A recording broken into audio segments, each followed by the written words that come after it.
ഈശോ മിശിഹായ്ക്ക് സ്തുതിയായിരിക്കട്ടെ. ഈശ്വരേറ്റ സ്നേഹിക്കപ്പെട്ട സഹോദരരെ, ആഭ്യന്തര കർമ്മി ആത്മീയതയുടെ 155 സെഷനാണല്ലോ ഇത്.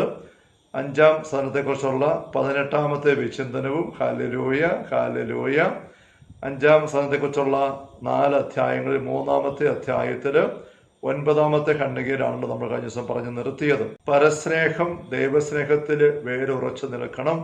അല്ലായെങ്കിൽ നമ്മുടെ ഹൃദയം വളരെ ദുഷ്ടമായതുകൊണ്ട് അത് പരസ്നേഹം ഇല്ലായ്മയിലേക്ക് പോകാം, അല്ലെങ്കിൽ ദുഷ്ടതയിലേക്ക് പോകാം. ആത്മ അവബോധം നമുക്ക് നന്നായിട്ട് വേണം എന്ന് പറഞ്ഞ് മതത്തിൽ നിർത്തുകയായിരുന്നല്ലോ. ഒരാത്മാവിനെ എങ്കിലും രക്ഷിക്കാമെന്ന പ്രതീക്ഷയോടും മറ്റുള്ളവരുടെ നന്മയെ ലക്ഷ്യമാക്കിക്കൊണ്ട് നിരവധി പ്രവർത്തനങ്ങൾ നടപ്പിലാക്കാമെന്നും മറ്റു പലതും ചെയ്തു കൂട്ടാമെന്നും മറ്റും പ്രാർത്ഥനാ സമയത്ത് നമ്മുടെ മനസ്സിൽ ഇഴഞ്ഞു കയറുന്ന നിസ്സംഖ്യം നല്ല പ്ലാനുകളൊന്നും അത്ര ഗൗനിക്കേണ്ടതില്ല എന്നൊരു ഒരു മുന്നറിയിപ്പ് മദ്രസ പറയുകയാണ്.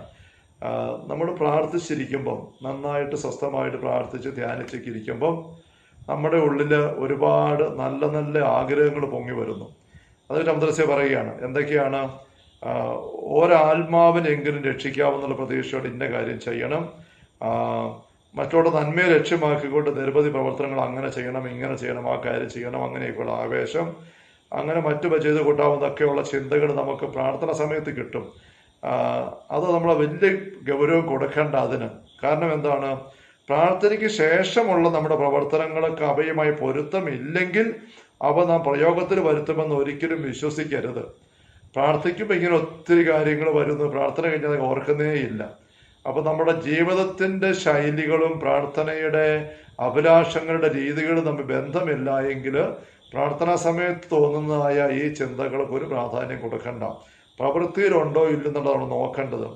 എളിമയെക്കുറിച്ചും മറ്റെല്ലാ പുണ്യങ്ങളെക്കുറിച്ചും ഇങ്ങനെ തന്നെ പറയേണ്ടിയിരിക്കുന്നു. ഇനി മുതൽ ഞാൻ പൂർണ്ണ എളിമ പാലിക്കും, എല്ലാവരും കീഴ്പ്പെട്ടായിരിക്കും, ആരോട് എതിര് പറയുകയല്ല, അതിൽ എന്തെല്ലാം പറഞ്ഞാൽ ഞാൻ എൻ്റെ നാവിനെ നിയന്ത്രിക്കും, താഴ്മയോടെ ആയിരിക്കും. അങ്ങനെയൊക്കെയുള്ള ഒരുപാട് പുണ്യങ്ങളെക്കുറിച്ചുള്ള ബോധ്യങ്ങളും തീക്ഷ്ണതയും ആവേശവും എല്ലാം പ്രാർത്ഥന സമയത്ത് കിട്ടുന്നു. അത് എടുക്കുന്നു, കുറിച്ചു വെക്കുന്നു, പ്ലാൻ ഉണ്ടാക്കുന്നു, ആൾക്കാരോട് പ്രഖ്യാപിക്കുന്നു. അങ്ങനെയുള്ള വലിയ ആവേശത്തിൻ്റെ പദ്ധതികളുടെ ഒരു പ്രക്രിയ ഇരുന്ന് പ്രാർത്ഥിക്കുമ്പോൾ സംഭവിക്കുകയാണ്. പക്ഷെ പിന്നെ അത് ഓർക്കുന്നേ ഇല്ല. ഇതൊരു വലിയ കെണിയാണ്, നമ്മൾ സൂക്ഷിക്കേണ്ടതാണ്. മദ്രസ പറയുകയാണ് നമുക്ക് ഈ മേഖലയിൽ പിശാചിൻ്റെ തന്ത്രങ്ങൾ ഭീകരമാണ്. നമുക്കില്ലാത്ത ഏതെങ്കിലും പുണ്യം നമ്മിലുണ്ടെന്ന് നമ്മെ ബോധ്യപ്പെടുത്തുവാൻ സാധിക്കുമെന്നുണ്ടെങ്കിൽ അതിനുവേണ്ടി നരകം മുഴുവനും 1000 പ്രാവശ്യം അവൻ ചുറ്റിക്കറങ്ങിക്കൊള്ളും. അവൻ എത്ര അലഞ്ഞു നടന്ന് നമ്മുടെ തലയ്ക്കകത്തേക്ക് നമുക്ക് യഥാർത്ഥത്തിൽ ഇല്ലാത്തതായ ചില കാര്യങ്ങൾ ഉണ്ട് എന്നുള്ള ഒരു തോന്നലിട്ട് തരാനായിട്ട് സാത്താൻ പരിശ്രമിക്കുന്നുണ്ട്. അതിൻ്റെ ഫലമായിട്ട് ഇങ്ങനെയുള്ള വലിയ ആവേശങ്ങളും ആഗ്രഹങ്ങളും പദ്ധതികളും പ്ലാനിങ്ങും എല്ലാം ഉണ്ടാവാം. അതിൻ്റെ പുറകെ നമ്മൾ പോകരുത് മദ്രസ പറയുകയാണ്. അതിൽ ന്യായവും അവനുണ്ട്. അവന് എന്താണ്? സാങ്കല്പിക സുഹൃതങ്ങളെ സംബന്ധിച്ച വ്യാമോഹം മഹാ അപകടകരമാണ്. സാങ്കല്പിക സുഹൃതങ്ങൾ ഇതൊരു ഗൗരവത്തിലെടുക്കേണ്ടതാണ്. നമുക്കിത് വചനം പങ്കുവെച്ചുകൊണ്ട് അവർക്ക് ഉപദേശം കൊടുത്തുകൊണ്ടൊക്കെ നമ്മൾ ശുശ്രൂഷയെ വ്യാപരിക്കുമ്പോൾ നമുക്ക് വരുന്നൊരു അപകടവും കൂടിയാണ്. പങ്കുവെക്കുന്ന കാര്യങ്ങളെല്ലാം എനിക്കുള്ളതാണെന്നൊരു ധാരണ. മദ്രസയ്ക്ക് അത് തീരെ ഇല്ല. മദ്രസയുടെ ആത്മീയതയുടെ കരുത്ത് നമ്മൾ കണ്ടതാണ്. തൻ്റെ മനസ്സിനെ പൂർണ്ണമായിട്ട് ദൈവത്തിൻ്റെ മനസ്സിലോട്ട് വിധേയപ്പെടുത്തിക്കൊണ്ട് നിങ്ങൾ നമുക്ക് ഓരോരുത്തർക്കും സാധിക്കണം. മദ്രസ പറയുമ്പോൾ ഈ ഒരു കാര്യത്തിൽ ഞാൻ വളരെ ദൂരെയാണ് എന്ന് ഞാൻ ലജ്ജയോടുകൂടി പറയുകയാണ്. എൻ്റെ തന്നെ കുറ്റം കൊണ്ട് എനിക്ക് പറ്റാത്തത് എന്ന് മദ്രസ പറയുന്നത് നമ്മൾ കഴിഞ്ഞ ദിവസം കണ്ടതാണ്. അപ്പം താൻ പറയുന്ന കാര്യങ്ങളെല്ലാം തൻ്റെ ജീവിതത്തിൽ ഉള്ളതാണ് എന്നുള്ള ഒരു സാങ്കല്പിക നിത്യാതൃപ്തിക്ക് മദ്രസ വിധേയമായിരുന്നില്ല. പക്ഷെ നമുക്കെല്ലാവർക്കും അപകടങ്ങളുണ്ട്. നമ്മൾ ഉപദേശം കൊടുക്കുമ്പോൾ, വചനം വ്യാഖ്യാനിക്കുമ്പോൾ, പങ്കുവെക്കുന്ന കാര്യങ്ങൾ ആൾക്കാർ ഇങ്ങനെ സത്യയോടെ കേട്ടിരിക്കുമ്പം നമുക്കൊരു ഭാവം അറിയാതെ ഉള്ളിൽ കയറി വരും. ഇതെല്ലാം എനിക്കുള്ളതാണ്, ഇതെല്ലാം എനിക്ക് അറിയാവുന്നതാണ്. അറിയാവുന്നതായിരിക്കും, പക്ഷെ ഉള്ളതല്ല. അപ്പോൾ ഇതേപ്പറ്റിയുള്ള അറിവും പ്രബോധനത്തിനുള്ള വ്യക്തതയും കിട്ടുമ്പോൾ ഇതെല്ലാം എനിക്ക് ആയിക്കഴിഞ്ഞു എന്നുള്ള മിഥ്യ അവബോധത്തിലേക്ക് നമ്മൾ വരുന്നു. ഞാനിതിലേക്ക് എത്തിയിട്ടില്ല എന്ന് സമ്മതിക്കുന്ന ഒരു പോരായ്മയായിട്ട് നമുക്ക് തോന്നിപ്പോവുകയാണ്. മദ്രസയ്ക്ക് ആ ഒരു പോരായ്മ അങ്ങനെ തോന്നിയില്ല. അപ്പം നമ്മളിത് ഗൗരവത്തിലെടുക്കണം. അത് സാത്താൻ്റെ ഒരു തന്ത്രമാണ്. സാങ്കല്പിക സുഹൃതങ്ങളും സാങ്കല്പിക പദ്ധതികളും നമുക്ക് ഇട്ട് തന്നതിന് തൃപ്തി എടുക്കാൻ നോക്കുക. അപ്പോൾ സാങ്കല്പിക സുഹൃതങ്ങളെക്കുറിച്ചുള്ള വ്യാമോഹം മഹാ അപകടകരമാണ്. വ്യർത്ഥ അഭിമാനം കൂടാതെ അവ മനസ്സിൽ തോന്നുകയില്ല. അതിന് കൊടുത്ത് വ്യർത്ഥ അഭിമാനം കൂടെ കയറി വരും. നമ്മളെ പറ്റി തന്നെ തൃപ്തി. ദൈവത്തിൽ നിന്ന് ഉത്ഭവിക്കുന്ന പുണ്യങ്ങളിൽ ദുരഭിമാനത്തിൻ്റെയോ അഹങ്കാരത്തിൻ്റെയോ കലർപ്പ് ഉണ്ടായിരിക്കുകയില്ല. യഥാർത്ഥത്തിൽ ദൈവത്തിൻ്റെ ആത്മാവിൻ്റെ പ്രേരണയും പ്രചോദനവും കരുത്തുമുള്ള പുണ്യങ്ങൾ നമ്മളുണ്ടെങ്കിൽ അതിനുമായി ബന്ധപ്പെട്ട് ഒരിക്കലും വ്യർത്ഥാഭിമാനമോ ദുരഭിമാനമോ അഹങ്കാരമോ നമുക്ക് ഉണ്ടാവുകയില്ല. മറിച്ച് ഇങ്ങനെയുള്ള കാര്യങ്ങൾ വരുമ്പോൾ നമുക്ക് ദുരഭിമാനം അനുഭവപ്പെടും, വ്യർത്ഥാഭിമാനം അനുഭവപ്പെടും. നമുക്കതേപ്പറ്റി ഭയങ്കര തൃപ്തി തോന്നും, തെളിച്ചം തോന്നും, തിളക്കം തോന്നും, പറയാൻ തോന്നും, ഞങ്ങൾ ഇങ്ങനെ ചെയ്യാൻ പോവുകയാണ്, ഇതുപോലെ ഇതാ ചെയ്യാൻ പോകും, അങ്ങനെയൊക്കെയുള്ള പറച്ചിലേക്കൊക്കെ പോകാൻ ഇടവരും. 10ാമത്തെ ഖണ്ഡിക, അപമാനവും പരസ്യമായ നിന്ദനവുമൊക്കെ ദൈവത്തെ പ്രതി സഹിച്ചു കളയാമെന്ന് പ്രാർത്ഥനാ സമയത്ത് തീരുമാനിക്കുകയും പിന്നീട് നിസ്സാരമായ കുറ്റങ്ങൾ പോലും മറിക്കാൻ തത്രപ്പെടുകയും ചെയ്യുന്ന ആളുകൾ ചിലപ്പോൾ കാണാൻ ഇടയാകുന്ന രസകരമാണ്. നമ്മദ്രസ്യ പറയുകയാണ്. പിശാചിൻ്റെ തട്ടിപ്പിൻ്റെ വേറൊരു മേഖലയാണിത്. ഇനി മുതൽ ഞാൻ എത്ര നിന്ദയുണ്ടായാലും ആൾക്കാരെന്നെ പരിഹസിച്ചാലും ഞാൻ താഴ്മയോടെ സ്വീകരിക്കും, ഒരിക്കലും ഞാൻ പ്രതികരിക്കുകയില്ല, ദൈവത്തെ പ്രതി സഹിക്കും, അങ്ങനെയൊക്കെ തീരുമാനമെടുത്ത് പ്രാർത്ഥനാ സമയത്ത് കുറിച്ച് വെച്ച് ഒക്കെ ചെയ്ത് കരുത്തോടെ നീങ്ങും. പക്ഷേ പുറത്തേക്ക് ഇറങ്ങി വരുമ്പോൾ ആരെങ്കിലും ആ വ്യക്തിയെക്കുറിച്ച് ചെറിയ കുറ്റം പറഞ്ഞാൽ മതി, അല്ല കുറ്റപ്പെടുത്തിക്കൊണ്ട് സംസാരിച്ചാൽ മതി, അല്ല ആ വ്യക്തി ചെയ്ത ഒരു കാര്യത്തെക്കുറിച്ച് വേണ്ടവർ പ്രശംസിക്കാതിരുന്നാൽ മതി, അത്ര ഭംഗിയായി എന്ന് തോന്നുന്നില്ല, അതിനകത്ത് ഇതിന് പോരായ്മയുണ്ടല്ലോ, ഇച്ചിരി മറ്റൊരു ചെയ്ത് നന്നായിരുന്നു ആരെങ്കിലും പറഞ്ഞു കഴിഞ്ഞാൽ അപ്പോഴേ മുഖം വാടുകയായി വല്ലാണ്ട് വിഷമമായി അങ്ങനെയൊക്കെ പെരുമാറിപ്പോകുന്നു. അതൊരു വശം. പിന്നെ എല്ലാം ഭംഗിയായിട്ട് ചെയ്യുമെന്നൊക്കെ ഉറപ്പ് എടുത്ത് തീരുമാനമെടുത്തു, പക്ഷേ ഒരു ചെറിയ മണ്ടത്തരം പറ്റി, അതങ്ങ് സമ്മതിക്കാൻ പറ്റുന്നില്ല. അതുകൊണ്ട് ആ മണ്ടത്തരം മൂടി വെച്ചുകൊണ്ട് മറച്ച് വെച്ചുകൊണ്ട് സ്വതന്ത്രത്തെ വേറെ രീതി കാര്യങ്ങളെ അവതരിപ്പിച്ച്, അല്ലാതെ അവരങ്ങനെ ചെയ്തുകൊണ്ട് അവരങ്ങനെ വരാത്തത് കൊണ്ടാണ് ഇത് സംഭവിച്ചത് എന്ന് മറ്റവർ പഴിചാരിക്കൊണ്ടൊക്കെ പോകാനായിട്ട് തത്രപ്പെടുന്നു. അങ്ങനെയൊക്കെ തത്രപ്പാട് കാണിക്കുന്നത് കാണുമ്പോൾ ഇത് രസകരമായി കാണപ്പെടുന്നു എന്ന് നമ്മദ്രസ്യ പറയുകയാണ്. തെറ്റായ ഒരു കുറ്റാരോപണം ഉണ്ടായാൽ അവിടെ കാര്യം പിന്നെ ഒന്നും പറയുകയും വേണ്ട. അവരെ പറ്റി അതിന് കുറ്റം പറഞ്ഞാൽ പറയാനുമില്ല. അവർ ആ പടെ അപ്സെറ്റായി തകർന്നു വിഷമിച്ചു.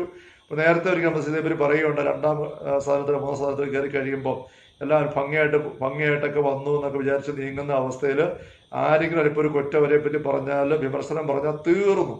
പിന്നെ അതിനെ നീതീകരിച്ച് ന്യായീകരിച്ചു എതിര് പറഞ്ഞവർ വല്ലാണ്ട് പ്രപഞ്ചം പ്രക്ഷോഭം ഉണ്ടാക്കും, പ്രകോപനം ഉണ്ടാക്കും, അല്ലെങ്കിൽ ബഹളം ഉണ്ടാക്കും, ലഹളയും കലഹവും എല്ലാം ഉണ്ടാക്കുന്ന അവസ്ഥ നേരത്തെ പറഞ്ഞിട്ടുണ്ട്. അതിൻ്റെ ഒരു അവസ്ഥ ഈ അവസരത്തിലും തുടരാം, കാണപ്പെടാൻ നമ്മദ്രസ്യ പറയുകയാണ്. തെറ്റായൊരു കുറ്റാരോപണം ഉണ്ടായാൽ അവിടെ കാര്യം പിന്നെ ഒന്നും പറയുകയും വേണ്ട. അവിടെ പ്രതിഷേധങ്ങൾ നേരിടാൻ ദൈവമേ ആർക്ക് പറ്റും? നമ്മദ്രസ്യ എന്തൊക്കെയോ നല്ല അനുഭവങ്ങൾ നമ്മദ്രസ്യക്ക് ഈ മേഖലയിലുണ്ട്, വ്യക്തമായ അനുഭവങ്ങൾ അതാണ് പറയുന്നത്. ഇതൊന്നും സഹിക്കാൻ മനസ്സില്ലാത്തവർ തനിച്ചിരിക്കുമ്പോൾ തോന്നുന്ന പോലെ മഹത്തായ തീരുമാനങ്ങൾ എടുക്കാതിരിക്കാൻ സൂക്ഷിക്കണം. അതുകൊണ്ട് നമ്മുടെ അവസ്ഥ തന്നെ ആത്മാവബോധം നല്ലപോലെ വളർത്തിയെടുക്കണം എന്ന് പറയുന്നത്. ഞാൻ എന്തുമാത്രമാണെന്ന് എനിക്ക് അറിയാമായിരിക്കണം. അവിടെ വലിയ അങ്ങേര് തീരുമാനങ്ങൾ എടുത്ത് ഇന്ന് മുതൽ അങ്ങനെയാണ്, ഇന്ന് മുതൽ അത് ചെയ്യാൻ പോകണം, ഇങ്ങനെ തീരുമാനമൊക്കെ എടുത്ത് വലിയ മഹത്തായ പ്രസ്ഥാനമൊക്കെ ആയിട്ട് ഇറങ്ങിത്തിരിക്കാനുള്ള മണ്ടത്തരമൊന്നും കാണിക്കണ്ട. ഇത്രയും ഒരു അല്പം ഞെരുക്കവും സഹനവും ഒക്കെ എടുക്കാൻ പറ്റുകയല്ലാത്തവർ എന്നൊക്കെ പറയുകയാണ്. അവയൊന്നും മനസ്സിൻ്റെ നിശ്ചയമായിരിക്കുകയില്ല. യഥാർത്ഥത്തിൽ അങ്ങനെയാണെങ്കിൽ ഫലം മറിച്ചായിരിക്കും. നമ്മുടെ മനസ്സിൽ തീരുമാനമെടുത്ത് നിശ്ചയം എടുത്ത കാര്യമാണെങ്കിൽ അത് പൂർത്തീകരിച്ചുകൊണ്ട് പോകാനുള്ള പരിശ്രമം ഉണ്ടാവും. അതൊരു പോരായ്മയും പരാജയം ഉണ്ടാകുമ്പോൾ അത് എളിമയോടെ അംഗീകരിക്കും. ആ കുറവുകൾ പഴുതുകൾ വന്നത് തിരിച്ചറിഞ്ഞിട്ട് പരിഹരിച്ചുകൊണ്ട് വീണ്ടും കയറി വരും. അങ്ങനെയുള്ളൊരു പ്രക്രിയ അവിടെ ഉണ്ടാവും. മറിച്ച് ഇവിടെ സംഭവിക്കുന്നത് എങ്ങനെയായിരിക്കും? തീരുമാനമൊക്കെ ഒത്തിരി ഉണ്ട്, അല്പമെങ്കിലും പോരായ്മ വന്നപ്പോൾ നമ്മൾ വല്ലാത്ത അസ്വസ്ഥതയാണ്. അവയൊന്നും മനസ്സിൽ നിശ്ചയമായിരിക്കുകയില്ല. യഥാർത്ഥത്തിൽ അങ്ങനെയാണെങ്കിൽ ഫലം മറിച്ചായിരിക്കും. അവ പിശാചിന്റെ ജാലവിദ്യകളിലും തട്ടിപ്പുകളിലും ഭ്രമിച്ചു പോകുമ്പോൾ തോന്നുന്ന വെറും ഭാവനകൾ എന്നേ കരുതേണ്ടതുള്ളൂ. അപ്പൊ ഇത്രയും അസ്വസ്ഥത ഇതിന്റെ കൂട്ടത്തിൽ പിന്നീട് ഏതെങ്കിലും വീഴ്ച വരുമ്പോൾ ആൾക്കാർ എതിര് പറയുമ്പോൾ നമുക്ക് അനുഭവപ്പെടുന്നതിന്റെ കാരണം ഇത് പിശാചിന്റെ തട്ടിപ്പ് തന്നെയായിരുന്നു, പിശാചിന്റെ ജാലവിദ്യയായിരുന്നു. അതിന്റെ ഫലമായിട്ടുണ്ടായ ചില തോന്നലും കാര്യങ്ങളുമാണ് ഇങ്ങനെ സാങ്കല്പിക പുണ്യങ്ങൾ, സാങ്കല്പിക ഭക്ത അഭ്യാസങ്ങൾ, സാങ്കല്പിക സുഹൃത്തുക്കൾ ചെയ്യാനുള്ള അല്ലെങ്കിൽ പുണ്യപ്രവൃത്തി ചെയ്യാനുള്ള പരിശ്രമങ്ങൾ, തീരുമാനങ്ങളൊക്കെ അതിൻ്റെ പുറകെ നമ്മൾ പോകരുത് എന്ന് നമ്മൾ സൂചിപ്പിക്കുകയാണ്. സ്ത്രീകളെ അഥവാ പഠിപ്പില്ലാത്തവരെ അങ്ങനെ വളരെ കബളിപ്പിക്കുവാൻ അവന് സാധിക്കാതിരിക്കുകയില്ല പിശാചിന്. കാരണം ആത്മീയ ശക്തികളും ഭാവനയും തമ്മിലുള്ള വ്യത്യാസം മുതലായി ആന്തരജീവിതത്തെ സംബന്ധിച്ച മറ്റനേക സംഗതികൾ നമുക്ക് അറിവില്ല. അപ്പം നമുക്ക് ഒത്തിരി കാര്യങ്ങൾ അറിയാൻ മേലാത്തതുകൊണ്ട് നമ്മുടെ ആത്മീയ ശക്തികൾ, ഫാക്കൽറ്റികൾ, സ്പിരിച്വൽ ഫാക്കൽറ്റീസ്, ഭാവന, ഇമാജിനേഷൻ, ഇത് തമ്മിലുള്ള വ്യത്യാസവും നമുക്ക് അറിഞ്ഞുകൂടാം. അപ്പോൾ നമ്മുടെ ഭാവനയിൽ സാത്താൻ ഇട്ട് തരുന്ന ചില ചിന്തകൾ, അല്ല നമ്മുടെ ഭാവന നമുക്ക് തന്നെ തോന്നുന്ന ചില ചിന്തകൾ, ചില ചിത്രങ്ങൾ, അത് നമ്മുടെ ആത്മീയ ശക്തിയായ ബുദ്ധിയും മനസ്സും നിശ്ചയവും വഴി നേടിയെടുത്ത കാര്യങ്ങളാണ് നമ്മൾ തെറ്റിദ്ധരിച്ചു പോവുകയാണ്. വെറും ഭാവനയിൽ സാത്താൻ ഇട്ട് തരുന്ന തോന്നലുകൾ നമ്മുടെ തന്നെ അതിതീക്ഷ്ണത കൊണ്ടും ആഗ്രഹം കൊണ്ടും ആസക്തികളുടെ സ്വാധീനം കൊണ്ടും നമുക്ക് ഭാവനയിൽ തോന്നുന്ന ചില കാര്യങ്ങൾ, അത് നമ്മളുടെ അണ്ടർസ്റ്റാൻഡിങ്, ബോധ്യം, ബുദ്ധിയുടെ വ്യക്തതയിൽ ദൃഢനിശ്ചയത്തോടെ തീരുമാനമാണ് എന്ന് നമ്മൾ തെറ്റിദ്ധരിക്കുകയാണ്. അപ്പം ഈ മേഖലയിൽ ഈ ഭാവനയും അന്ധശക്തികളും തമ്മിലുള്ള വ്യത്യാസം നമുക്ക് അറിയത്തില്ലാത്ത കൊണ്ട് രണ്ടും ഒന്നാണെന്ന് കരുതിക്കൊണ്ട് നമുക്ക് മഠത്തിന് പറ്റുന്നത് എന്ന് മദ്രസ പറയുന്നു. ആ സഹോദരിമാരെ, സാക്ഷാൽ പരസ്നേഹം നിങ്ങളിൽ ചിലരിലുണ്ടെന്നും മറ്റുള്ളവരിൽ അതിന് അത്രമാത്രം പൂർണ്ണ ശ്രദ്ധിച്ചിട്ടില്ലെന്നും നട്ടുച്ച പോലെ സുവിദിതമാണെന്ന് നിങ്ങൾ അറിഞ്ഞിരുന്നെങ്കിൽ, നമുക്ക് എല്ലാവർക്കും ഒരുപോലെ പരസ്നേഹം ആയിട്ടില്ല. കുറച്ച് പേരിലുണ്ട്, കുറച്ച് പേരിൽ അത് അത്ര പേര് പിടിച്ചിട്ടില്ല. ഇത് നമ്മൾ മനസ്സിലാക്കണം. ഈ പുണ്യത്തിൻ്റെ പ്രാധാന്യം ബോധ്യമായാൽ സർവ്വസത്തയും നിങ്ങൾ അതിൽ കേന്ദ്രീകരിക്കാതിരിക്കുകയില്ല. ഇവിടെ പരസ്നേഹം എന്ന പുണ്യത്തിൻ്റെ പ്രാധാന്യം നമ്മൾ നല്ലപോലെ മനസ്സിലാക്കിയെടുത്തതിൽ ശ്രദ്ധ കേന്ദ്രീകരിക്കണം. Hallelujah, hallelujah. 11-ാമത്തെ ഖണ്ഡിക. ചിലർ തങ്ങൾ പ്രാർത്ഥനയുടെ ഏത് പദവി വരെ എത്തിയെന്നറിയാനുള്ള കൗതുക നിമിത്തം ധ്യാന സമയത്ത് അനങ്ങാതെയും അന്യചിന്തയൊന്നിന് അവസരം നൽകാതെയും മുഖം വീർപ്പിച്ചിരിക്കുന്നത് കാണുമ്പോൾ ദൈവ ഐക്യത്തിനുള്ള മാർഗത്തെക്കുറിച്ച് അവർക്കുള്ള അജ്ഞതയാണ് ഞാൻ ഓർത്തു പോകുന്നത്. ചിലർ ഈ ദൈവൈക്യത്തിലേക്ക് തങ്ങൾ എത്തി എന്നുള്ള ഒരു ചിന്ത വെച്ചുകൊണ്ട് മദ്രസ പറയുന്നതായ കണ്ണടച്ചിരുന്ന് ഉള്ളിലെ ഐക്യം അനുഭവിക്കുന്ന ആനന്ദാനുഭൂതിയുടെ ഐക്യം അതൊക്കെ സ്വന്തമായിട്ടുണ്ടെന്നുള്ള ഒരു ചിന്ത വെച്ചുകൊണ്ട് ഇങ്ങനെ കണ്ണടച്ചോടെ ഗൗരവത്തിൽ മുഖം വീർപ്പിച്ച് അങ്ങനെ ഇരുന്നു കൊണ്ട് പ്രാർത്ഥനയുടെ അസാധാരണ അതിസ്വാഭാവിക അനുഭവത്തിലേക്ക് ഇറങ്ങിയെന്നൊക്കെ ചിന്തിച്ചും ഭ്രമിച്ചും പോകുന്ന അവസ്ഥ കാണുമ്പോൾ ദൈവൈക്യത്തിൻ്റെ മാർഗം ഏതാണ്, പരസ്നേഹമാണ് എന്നതിനെക്കുറിച്ചുള്ള അജ്ഞതയാണ് അവർക്കുള്ളത് എന്ന് ഞാൻ തിരിച്ചറിയുകയാണ്. ഇതല്ലാതെ മറ്റൊന്നുമില്ലെന്നാണ് അവരുടെ ധാരണ.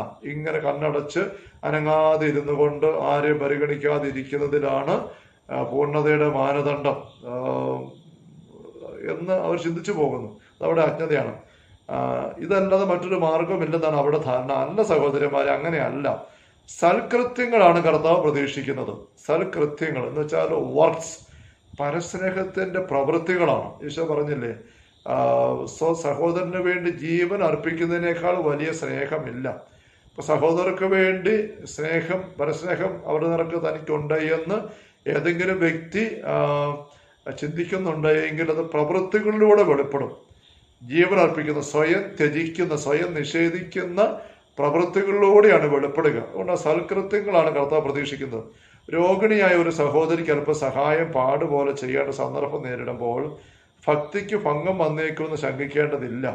ഭക്തിയുടെ അവസരമാണല്ലോ, ധ്യാനത്തിൻ്റെ അവസരമാണ്, പ്രാർത്ഥനയുടെ അവസരമാണ്. അതിന് ക്ഷീണം പരിപ്പിച്ച് സഹായിക്കാൻ പോയാൽ എന്ന് പറഞ്ഞുകൊണ്ട് സഹായം ആവശ്യമുള്ള അർഹിക്കുന്ന ഒരു വ്യക്തിയെ അവഗണിച്ചുകൊണ്ട് പോകുന്നത് ശരിക്കും തമ്പുരാൻ്റെയോടുള്ള ഐക്യത്തിൻ്റെ അടയാളമല്ല. അവളോട് സഹതപിക്കുക, അവൾക്ക് വേദനിക്കുന്നുവെങ്കിൽ അതിൽ പങ്കുകൊള്ളുക, അവളുടെ വിശപ്പടക്കാൻ ആവശ്യമെങ്കിൽ ഉപവസിക്കുക പോലും ചെയ്യുക. എന്ന് വെച്ചാൽ നമ്മുടെ ഭക്ഷണം വേണ്ടെന്ന് വെച്ചിട്ട് അവൾക്ക് ഭക്ഷണം കൊടുക്കുക. അങ്ങനെ ചെയ്യുമ്പോഴാണ് നമ്മൾ യഥാർത്ഥമായ പരസ്നേഹം ഉള്ളവരാണെന്നുള്ളത് തെളിയിക്കപ്പെടുന്നത്. അത് അവളെ പ്രതിയല്ല, നിങ്ങളുടെ നാഥൻ്റെ ഹിതമായതുകൊണ്ട് അത്രയും നിങ്ങൾക്ക് അറിയാമല്ലോ. അപ്പോൾ ദൈവസ്നേഹത്തിൽ അടിയുറച്ച് വേണം പരസ്നേഹം നീങ്ങാൻ. നേരത്തെ നമ്മൾ പറഞ്ഞു കഴിഞ്ഞു.